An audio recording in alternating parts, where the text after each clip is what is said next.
Nom Zarmacz, oui, prénom Andrzej, né il y a 34 ans à Gdansk en Pologne, révélé au grand public en 1974 lors de la Coupe du Monde. Ses coéquipiers s'appelaient alors Lato, Dejna, Gorgon, spécialité chasseur de but. Et le problème, comment s'échapper du marquage d'un stopper qui est accroché à vos basques pendant 90 minutes. Alors, le début de la solution, c'est la présence devant le but. Et quand on échoue de ce côté-là, alors on se démarque sur le côté gauche et on appelle le ballon, suivi d'un duel, mais on n'est jamais sûr d'aller jusqu'au bout.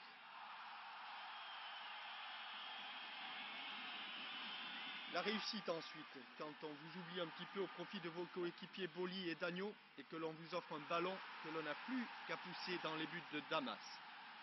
À ce moment-là, la moitié du contrat est remplie. De la réussite, mais aussi de la détermination sur ce centre de Garande où il se jette tête première. Mais ne jamais céder au doute, même au plus fort de la déception. Et après le repos, quand on est avant-centre et capitaine, pousser ses coéquipiers vers le but adverse pour aggraver la marque et demander des ballons. Toujours des ballons pour essayer d'aggraver la marque. À moi, à moi. En tant que capitaine, calmer les joueurs, ses coéquipiers et rassurer l'arbitre Valentine.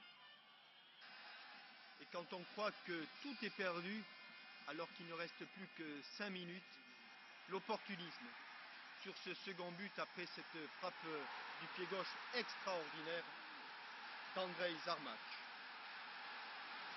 Toute la Bourgogne se prépare déjà au deuxième tour de la Coupe d'Europe. Et puis, début de prolongation, premier coup de massue sur ce tir en rupture d'Oceano.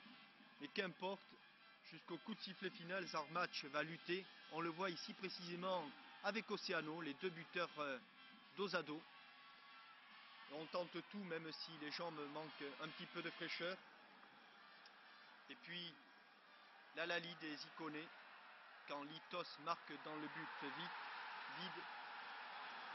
Et à la fin du match, les bras levés des Portugais, mais le coup de chapeau du vieux guerrier à ses vaillants vainqueurs.